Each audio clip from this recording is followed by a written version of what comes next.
Most people are going to bed around 11 p.m., but for a small number of people, that's when their shift is just starting. They spend the night in places most of us never see after dark: empty hotels, silent office buildings, and quiet warehouses. And sometimes, during those long quiet hours, something happens that they can't explain. These are three night shift stories that still bother the people who experience them. I worked the overnight front desk at La Quinta off I-35 in Central Texas next to the truck stop. It had a busted ice machine, parking lot lights that buzz loud enough to hear through the glass, and a lobby TV that only gets 4 channels. My shift was Thursday through Sunday, 11 p.m. to 7 a.m. After about 1 a.m., the only sounds were the ice machine cycling, the AC kicking on every 20 minutes, and whatever was on the TV at volume 3. I kept it on volume 3 because anything louder echoed off the tile and made the whole lobby feel wrong. I had a routine: check in the late arrivals, usually done around midnight, deal with a noise complaint from room 214 because there was always a noise complaint from that room, restock the coffee station around 2, then sit behind the desk until the morning girl showed up. We had a 12 camera security system behind the front desk that nobody really looked at. You'd only really glance up if something moved, the same way you'd glance at a window if a branch tapped it. One night in November, I was restocking the coffee machine around 2:15 a.m. I turned back to the desk and glanced at the cameras. There was a man standing behind my car in the parking lot, standing directly behind my rear bumper, centered, facing the building, his hands at his sides. I watched him for about 30 seconds. I thought maybe he was on his phone or waiting for someone. People do weird things at parking lots at 2 in the morning, but he wasn't holding anything or moving. On the camera feed, I could just see the angle of his head, and he was staring directly at the building. I went back to the coffee station and finished restocking, telling myself it was nothing. 20 minutes later, I checked again. He was in the same position. His hands were at his sides, head tilted slightly forward, like he was waiting for something. I got a super weird feeling, like when you're driving and you realize the car behind you has been following you for the last 6 turns. I called my manager. He didn't answer. I called the non-emergency police line. I didn't know what to do. I described what I was seeing to them. The dispatcher said they'd send a unit when one was available, and she didn't sound concerned. I sat behind the desk and watched the camera. He still didn't move. Not a shift in weight at all. The parking lot lights buzzed. The AC kicked on, and the TV played something I couldn't hear over my own breathing. At 3:15 a.m., I glanced at the feed and noticed him gone. I felt an instant flooding relief. Then I started checking other cameras. He wasn't on any of them. All 12 feeds were clear. The parking lot was fully lit, and there was nowhere he could have walked that at least one camera would have caught. And I had been watching. I didn't see him leave. He was there, and then he wasn't. My hands were shaking. I reached for the phone to call the police back, and I couldn't hold it steady. At 3:22 a.m., the side door entrance opened. The door was keycard access only. I looked at the access log. Room 118 swiped at 3:22 a.m. Room 118 checked out that afternoon. The room was empty, and that keycard should have been deactivated. I didn't get up, and I didn't check the hallway. I sat behind that desk with the phone in my hand, watching every camera feed for the next 3 hours and 38 minutes. I didn't even go to the bathroom. I literally didn't move. When the morning girl walked in at 7, I almost cried. I pulled the Lot C footage the next day with my manager. The man first appeared at 12:48 a.m. He walked into the frame from the east side of the lot, stopped behind my car, turned toward the building, and just stood there. For 2 hours and 37 minutes. He didn't move once. Then, at 3:14 a.m., 1 minute before I noticed he was gone, he turned around and walked out of frame, calmly, not in a rush, like he'd finished what he came to do. The side entrance camera showed the door opening at 3:22. Nobody was there. The door just opened. The hallway camera showed nothing. The door to room 118 never opened on footage. The keycard was never returned to the front desk. I put in my 2 weeks the following Monday. My manager asked why, and I didn't know what to explain. Like, honestly, what the heck? How do you explain to somebody that the thing that scares you the most isn't what he did? It's that you'll never know what he was waiting for. I was part of a 3-person janitorial crew for a 6-story office building in Columbus, Ohio. I worked Tuesday through Sunday, 11 p.m. to 5 a.m. It was me, Pam, and Susanna. Pam took floors 1 through 3, while Susanna took 4 and 5. I took 6. The 6th floor was leased to a consulting firm. My routine was always the same: take care of the trash first, vacuum the floor second, clean the bathrooms third, and finally wipe down the glass. I'd been doing that floor for about 8 months when I noticed the cigarette butts. It was a Tuesday in January. I was doing trash and passed the east stairwell door. I usually skipped it because nobody uses stairs above the fourth floor, but I'd left a trash bag there, and when I opened the door, I noticed the window. The stairwell had a narrow horizontal window that opened about 4 inches for ventilation. On the outside ledge, 6 stories up, there was 7 cigarette butts, lined up in a neat row with its filters all facing the same direction. I almost kept walking, but I touched one. It was warm. Not hot, not freshly lit, but warm, the way cigarette feels about 2 minutes after you put it out. It was 1:30 in the morning, and the building had been empty since 7 p.m. I'd been on the 6th floor for 45 minutes and hadn't smelled smoke once. I told Pam on the radio. She said the day workers probably tossed them out the window and the warmth was just residual heat from the building's exterior vents. That made sense, so I cleaned them up and finished my shift. Next Tuesday, I was in the same stairwell, looking at the same window. There were 7 cigarette butts, all in the same neat row, filters facing the same direction and all warm. I didn't tell Pam this time. I just cleaned them up and tried not to think about it.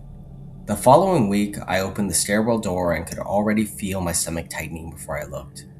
I really didn't want to look, but I did, and there were 7 cigarette butts in a row and facing the same direction. But this time there was an 8th, and it was still lit. The ember was bright orange. A line of thin smoke curled up from the tip and disappeared into the 4-inch gap in the window. Whoever placed it there had done it within the last minute. I was alone on the 6th floor. I just stood there. The stairwell door opened behind me, and I was listening. I heard the HVAC hum, the faint buzz of the emergency lighting, and absolutely nothing else. There were no footsteps above me, but the cigarette was burning, right there, on a ledge about 8 inches wide with a straight drop to the alley, 6 stories up. I called Pam. I called Susanna. Neither had been in the stairwell. Susanna said she'd been vacuuming the 4th floor conference room for about 20 minutes and hadn't heard anyone on the stairs. I finished that floor in 11 minutes. I didn't vacuum and I didn't do the bathrooms. I barely did anything. I took that damn elevator to the lobby and sat in a chair by the front door until they came down. Pam looked at my face and didn't ask what was wrong.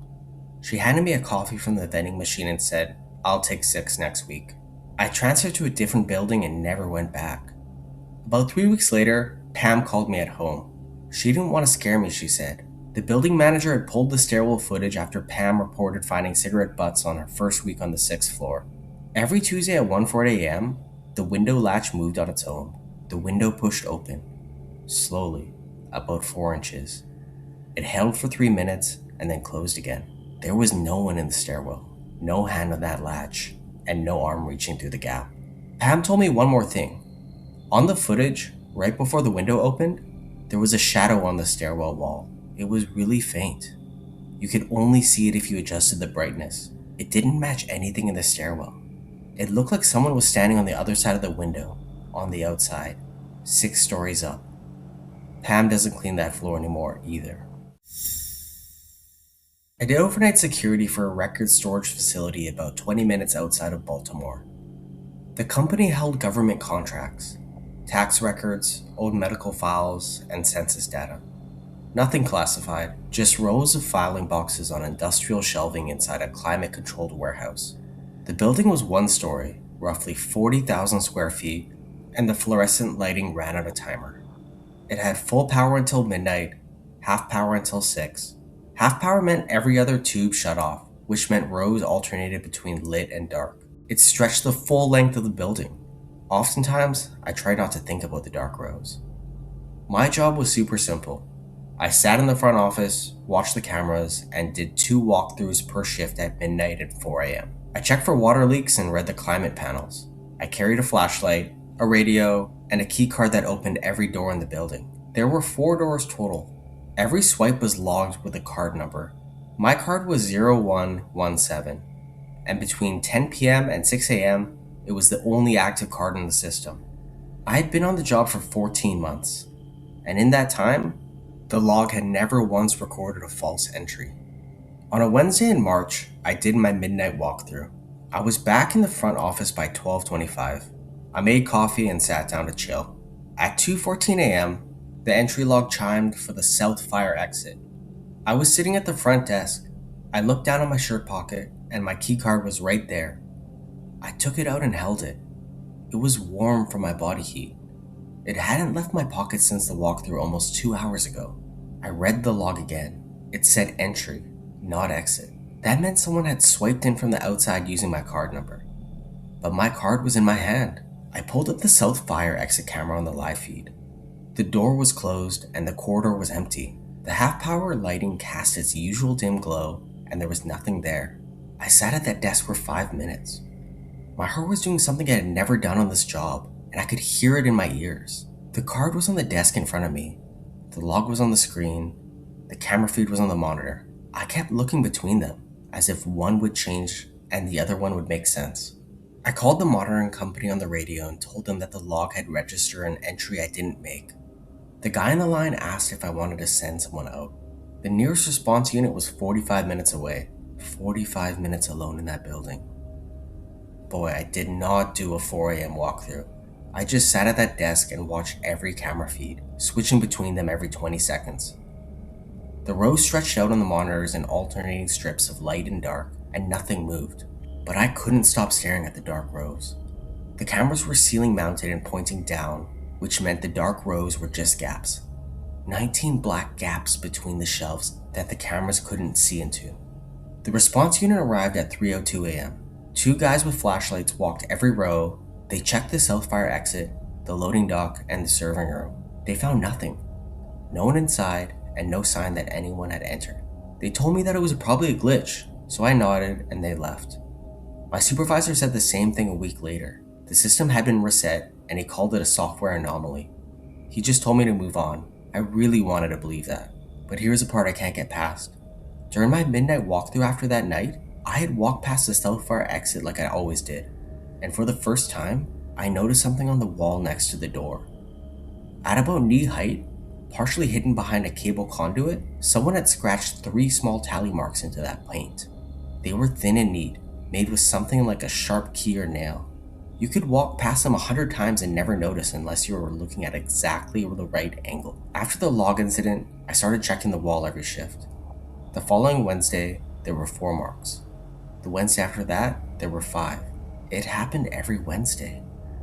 1 new mark appeared each week, always the same depth, the same spacing, and the same neat scratch in the paint, right next to the door that my keycard had apparently opened at 2:14 a.m. while I was just 50 yards away. I started losing sleep, and not just on work nights.